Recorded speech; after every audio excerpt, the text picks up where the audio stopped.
Les chevaliers du Ku Klux Klan. Albert Pike et les chevaliers du Ku Klux Klan. Au milieu du siècle dernier, le rite écossais, instrument stratégique de la couronne britannique, lança une longue offensive contre les États-Unis et les États voisins, en provoquant des meurtres et des actes de violence de nature raciste.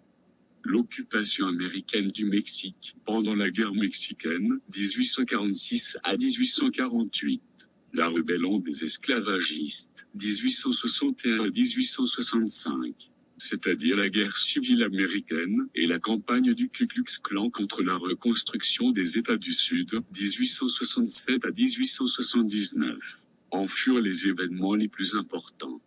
Les Chevaliers du Cercle d'Or fondés par George Bickley apparurent ici pour la première fois à Cincinnati, sous la conduite de Killian Van Rensselaer. Le Cercle d'Or devait ériger un nouvel empire d'esclaves en prenant Cuba pour centre. Leur but, en finir avec les Espagnols catholiques qui les haïssaient pour les remplacer par les esclaves noirs qui devaient arriver d'Afrique. Ce fut le premier accord de libre-échange de l'Amérique du Nord. Le sceau des Chevaliers du Cercle d'Or était le même que celui des Chevaliers de Malte, la Croix de Malte. Les Chevaliers du Cercle d'Or finirent par disparaître. Albert Pike fonda en 1867, à Nashville dans le Tennessee, aux États-Unis, l'ordre des Chevaliers du Ku Klux Klan. Il fut le grand dragon et par conséquent le chef du Ku Klux Klan, en grec, Kiklo égale le cercle. Et voilà donc que réapparaissaient les Chevaliers du Cercle d'Or. Le KKK utilise aussi la Croix de Malte comme emblème. On trouve à sa tête d'éminents francs-maçons. Quand on sait combien les buts poursuivis par le KKK sont racistes et méprisants pour l'homme, on se pose la question sur la nature véritable de ses fondateurs et de ses membres.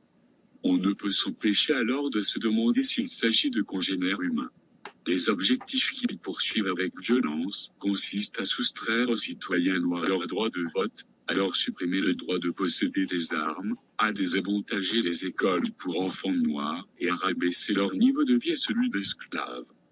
L'année 1843 fut celle de la création de l'ordre indépendant Bnei Brit dans la communauté juive. Cette loge secrète sioniste est comptée parmi celles des francs-maçons. Bnei Brit signifie, en fait, les fils de l'Alliance.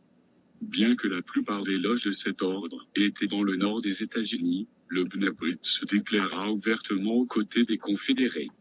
Beaucoup de porte-paroles de cet ordre dans le Nord soutenaient avec force l'esclavage et continuèrent, même après la guerre civile, à œuvrer avec les Confédérés dont ils partageaient les buts.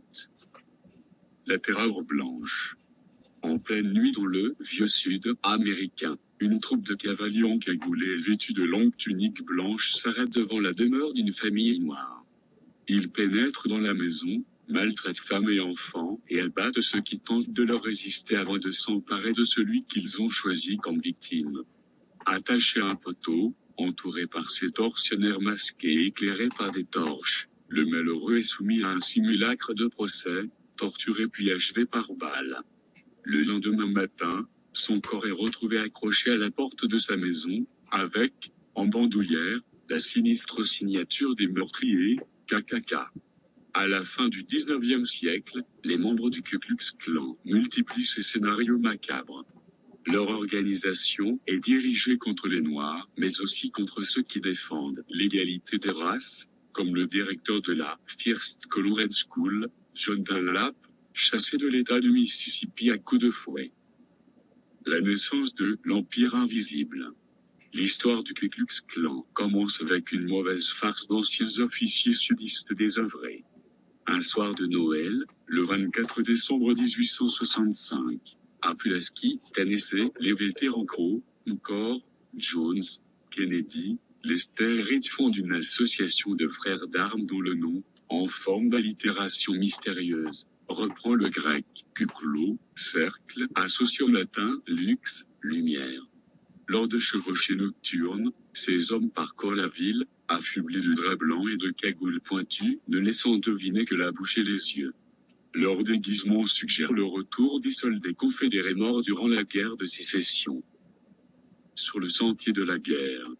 Fondamentalement raciste, les cavaliers fantômes ont pour but d'effrayer les populations noires tenues pour responsables de la défaite, comme de la crise économique, qui affecte la région.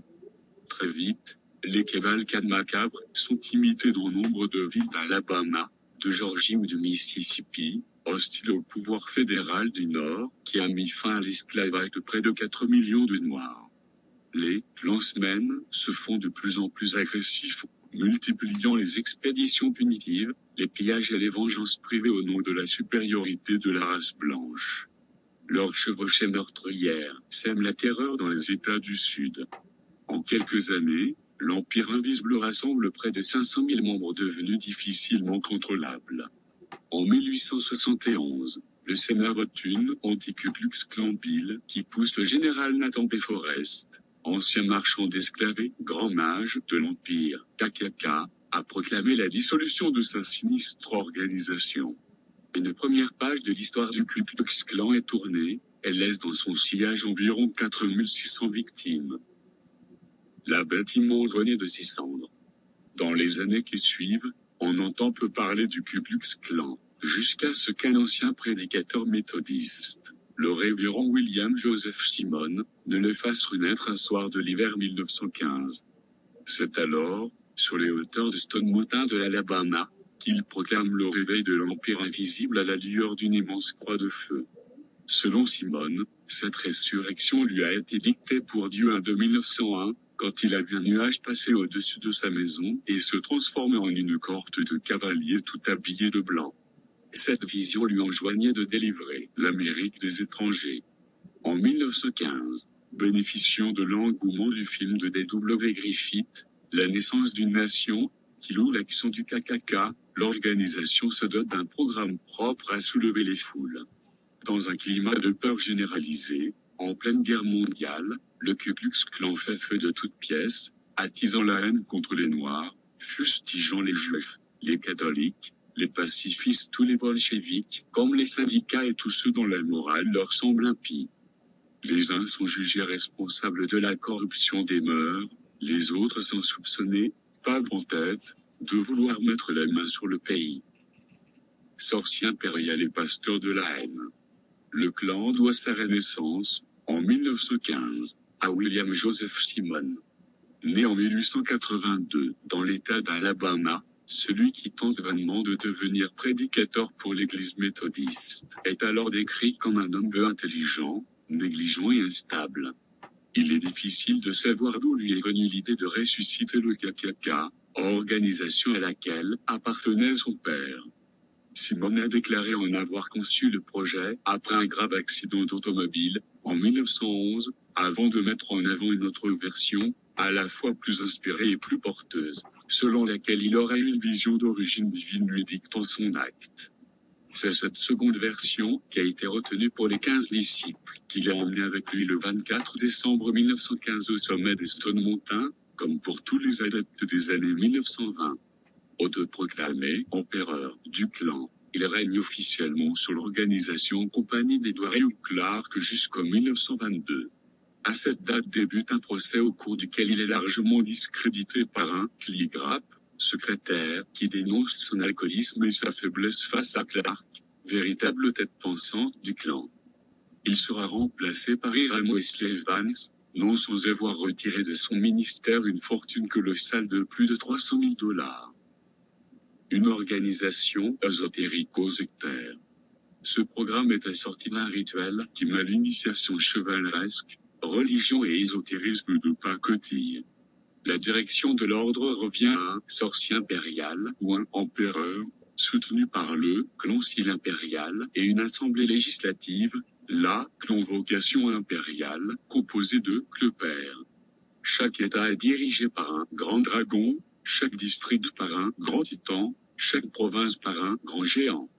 À cela s'ajoutent les grades de cyclope, furie et ghoul. Un langage secret soude les initiés, les jours et les mois sont rebaptisés mortels, ténébreux, terribles, désolés, sanglants, effrayants, furieux. Les Klansmen se rassemblent dans des antres ou cavernes où ils préparent leurs équipes sanglantes, revêtus de leurs uniformes blancs frappés d'une croix de Saint-André rouge sur la poitrine.